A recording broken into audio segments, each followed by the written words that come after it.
Hello dear students, how are you all? I hope you all are good and doing your work well. And कल जो हमने अपना topic किया था उसके few points we have already discussed, पहले ही हम डिस्कस कर चुके हैं and some points are left. So in today's class we are going to explain all the points. Today we will complete this chapter and I will send you some practice work. You will practice all the given sentences. Clear? So let's start today's topic. Apostrophe. कुछ जो point है वो हम भाई last video में discuss कर चुके हैं, लास्ट क्लास में हमारे हो चुके हैं, like full stop, commas, inverted commas,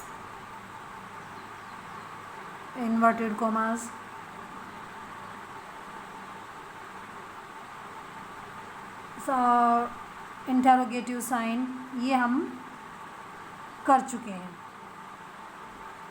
तो आज हमारा टॉपिक कहाँ से स्टार्ट होगा? एपोस्ट्रोफ.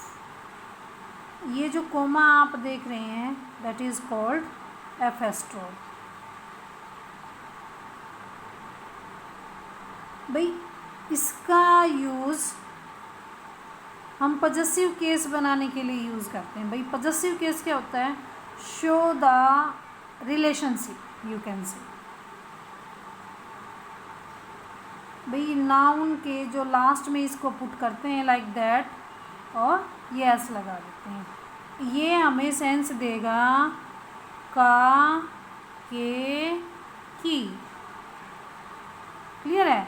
जो ये एपोस्ट्रोफ एस है इसकी सेंस देगा भाई का, के, की.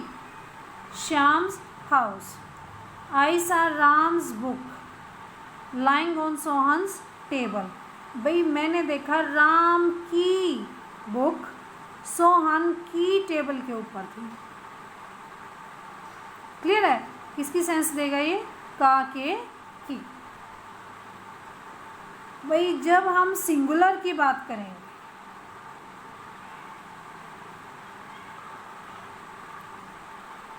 जैसे भाई अगर ये कोमा ऐसे और एस लगा होता है तो ये भाई सेंस देगा सिंगुलर नाउन की. और जब ये भाई आपको मिलेगा एस और कोमा, ये देगा आपको सेंस प्लूरल नाउन की. क्लियर? जैसे आपने देखा राम्स, सोहन्स, नरेन्स, शीलास. ये भाई हम यहाँ पर हम बात कर रहे हैं सिंगुलर की. इन नेक्स्ट पॉइंट भाई जब एस लगा के और कोमा लगा देते हैं तो वो बन जाता है भाई plural noun. This is girls school. लड़कियों का स्कूल. जो गर्ल्स है का, मैंने बताया का, के की सेंस देगा और एस लगा के और उसके बाद एपोस्ट्रोफ लगाते हैं तो ये प्लूरल नाउन के बारे में डिफाइन करेगा. That is the kids room. बच्चों का कमरा. She went to boys hostel. The teachers rooms are separate. Clear है? भाई ऐसे ही जो हमने एब्रीवेशंस पढ़ी थी उसको प्लूरल बनाने के लिए भी इसका हम यूज़ करते हैं. Apostrophe S, MLA apostrophe S, MLAs.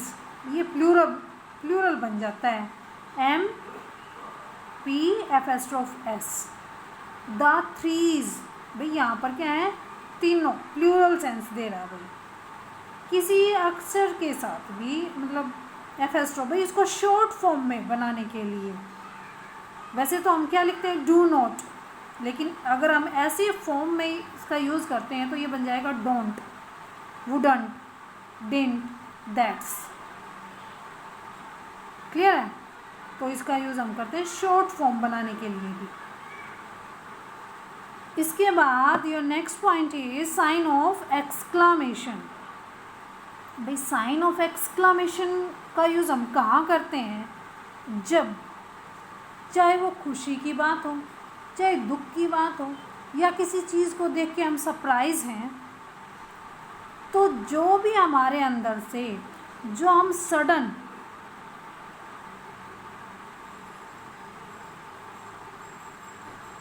Expressions देते हैं ना, वहाँ पर हम साइन ऑफ एक्सक्लेमेशन का यूज़ करते हैं। लाइक एलास, दुख की बात है, हुर्रे, हमने जीत हासिल की है, वाओ, ओह, छी छी। जो ये इस तरह की फीलिंग्स आपके सामने, जो एक्सप्रेशन, सडन फीलिंग्स और सडन उस फीलिंग्स को देख के हम जो एक्सप्रेशन देते हैं, वहाँ पर हम यूज़ करते हैं भाई एक्सक्लेमेशन। क्लियर है? अब ये बताएं कि व्हाट अ ब्यूटीफुल गर्ल। भाई किसी भी चीज़ को देख के हमारे अंदर से जो फीलिंग आती है भाई कि बड़ी सुंदर है, बड़ी गंदी है, जो भी है, ठीक है, तो वहाँ पर हम साइन ऑफ एक्सक्लेमेशन का यूज़ करते हैं।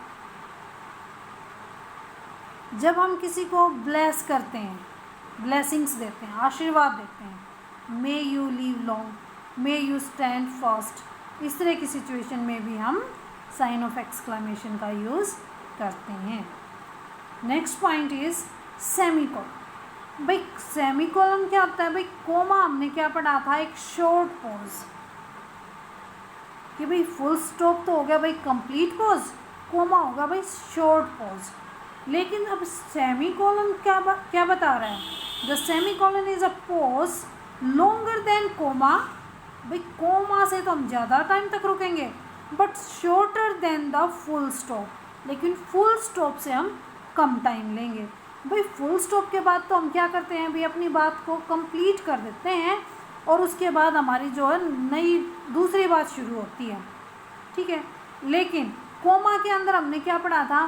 भाई हम एक बार हमने हमारी बात अधूरी है, वहाँ पे कोमा लगाया, उसको फिर से कंप्लीट कर रहे हैं, फिर से कोमा लगाया, अभी भी वो कंप्लीट नहीं हुई, फिर से कोमा लगाया, तो यहाँ पर हमने लिया शॉर्ट पॉज, ठीक है। लेकिन सेमीकोलन क्या कह रहा है? भाई pause longer than comma, comma से हम ज़्यादा टाइम तक रुकेंगे, बट फुल स्टॉप से हम कम टाइम लेंगे। इट इज़ यूज्ड कहाँ पर? when two opposite things are said in the same sentence। भाई दो बातें, एक ही पर्सन के बारे में दो बातें कही जाती हैं, एक उसकी अच्छी बात और एक उसकी बुरी बात, ठीक है। तो ये होगा भाई ऑपोजिट थिंग्स उसके बारे में, तो वहाँ पर हम ये सेमीकोलन का यूज़ करेंगे। I admire this his intelligency, भाई ये हमने पोज लिया। आई हेट हिज कैरेक्टर, ठीक है। भाई उसकी एडमायर भी कर रहा है, लेकिन उसकी कुछ बातें हैं जो उसको पसंद भी नहीं है, तो ये हो गया उसकी opposite things. God made the country, man made the town. भाई टू नेक्स्ट है to separate coordinate clause joined by the conjunctions for, therefore, while, otherwise etcetera. भाई कोऑर्डिनेट क्लोज को अलग करता है किससे? इन कंजंक्शंस का यूज़ करके। You must work hard semicolon, otherwise you will not get good marks. You can say एक कंडीशन बनाई जाती है कि भाई आप ऐसा करेंगे तो आपको ऐसा मिलेगा, तो इस केस में भी आप सेमीकोलन का यूज़ करेंगे। Between items in a series of items that contain commas. The bedroom contained one wardrobe, one double bed, two chair, one dressing table. यहाँ पर आ गया भाई, यहाँ तक हमने लगाए कोमास, इसके बाद लगाया हमने सेमीकोलन, ठीक है। आगे फिर से उसकी जो रूम के अंदर क्या क्या है उसको एक्सप्लेन करता है, ठीक। तो इस तरह का जो एक आइटम की एक सीरीज़ होती है, उनके बीच में भी हम सेमीकोलन का यूज़ करते हैं। अब आता भाई, ये तो हमने पढ़ा सेमीकोलन, ये है कोलन। इसका यूज़ हम कहाँ करेंगे?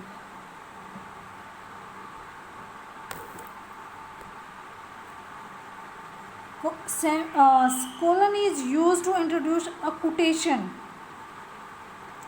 कोटेशन भाई आप कह सकते हो एक कहावत, यू कैन से, भाई किसी की कही हुई बात होती है quotation. Kids said a thing of beauty is a joy for ever. तो ये किड्स ने कहा है, किड्स के शब्दों को भाई हाईलाइट करने के लिए इसको इन्वर्टेड कोमाज में क्लोज कर दिया, और ये किसने कहा ये बताने के लिए हमने यहाँ पर कोलन का यूज़ किया है। Clear? Come to your next point. Next, to explain and elaborate what has already been said. भाई there is bad news, our team has lost the match. भाई पहले ही हो चुकी है घटना, उसको फिर से एक्सप्लेन करने के लिए, एलोबरेट करने के लिए, एक्सप्लेन करने के लिए, ठीक है। To introduce a list or a series. 4 boys have won prize. भाई एक पूरी सीरीज़ है जो 4 बॉयज़ हैं, भाई ऐसे ये कोलन का यूज़ करके उन 4 बॉयज़ को का नाम लिखेंगे, comma comma and Ram. Clear? Next point is dash. The dash is used to express a sudden change of thought. भाई आप डैश और, चलो आगे बताते हैं इस बात को। Dash to express a sudden change of thought. I don't like it, भाई ये डैश कर दिया, but let us forget the matter all together. भाई वो कह रहा है कि आई डोंट लाइक इट, मुझे ये पसंद नहीं है, लेकिन फिर भी चलो इस बात को भूल जाते हैं। तो ये कहते हैं कि भाई सडन चेंज हो जाता है, वहाँ पर डैश का यूज़ करते हैं। To indicate a break in thought or hesitation.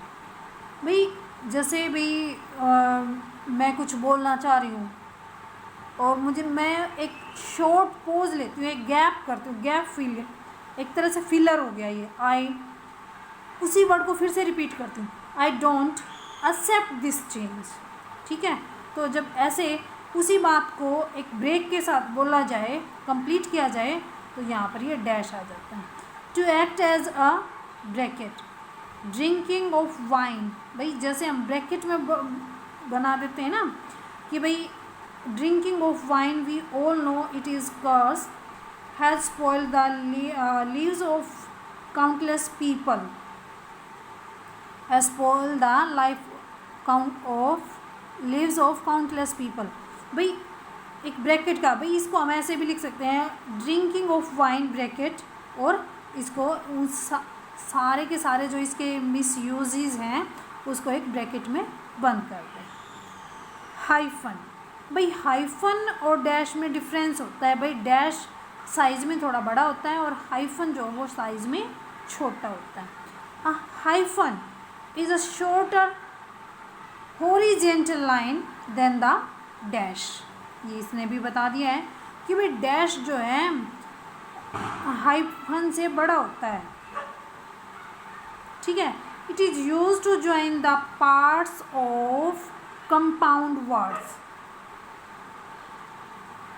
कि भाई एक ही वर्ड के अंदर उसका अलग मीनिंग बताने के लिए। जैसे फादर क्या है, फादर है पिता, फादर इन लॉ ससुर, तो ये उसका एक इन लॉ लगाने के बाद ये हो जाता है भाई compound word. Prisoner of war, tooth brush, कुछ जो वर्ड्स ऐसे होते हैं जो पेयर्स में ही आते हैं, उसके बीच में जब हम उन पेयर्स को यूज़ करते हैं तो ये हम हाइफन यूज़ करते हैं। Next one is bracket. Bracket serve the purpose of double dash. भाई जैसे हमने इसमें भी पढ़ा था कि भाई जो डैश है वो वर्क एज अ ब्रैकेट, और ये यहाँ भी कह रहा है कि भाई डबल डैश का यूज़ है। they are used to separate from the main part of the sentence a phrase or a clause which does not belong to it. Pappu, I do not know his full name, is very intelligent boy. तो ये भाई जो पप्पू के बारे में बात हो रही है, तो कहते हैं कि जो अननोन है ना, पॉइंट है उसका, उसको ब्रैकेट में बंद कर दिया और उसको एक्सप्लेन कर दिया.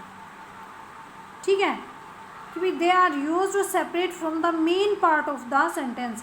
भाई इस पार्ट, जो ये पार्ट है हमारा, इसकी सेंटेंस के अंदर कोई ज़रूरत नहीं है, ये हमने एक एक्स्ट्रा इंफॉर्मेशन ऐड की है, a phrase or clause which does not belong to it. भाई उसने बता दिया कि Pappu is a very intelligent boy, लेकिन वो हमें साथ में क्या बता रहा है कि I don't know his full name. तो इसका इस बात से कोई रिलेशन नहीं है, ये बस उसके बारे में एक एक्स्ट्रा इंफॉर्मेशन है, यू कैन से. Okay, now your topic is complete and I hope you will watch this video carefully and listen carefully and you will do your work properly. आप अपना काम बहुत अच्छे से करेंगे, वीडियो को अच्छे से वॉच करेंगे, जो आपका रिटर्न वर्क आपको दिया जा रहा है वो टाइमली कंप्लीट करेंगे. क्लियर.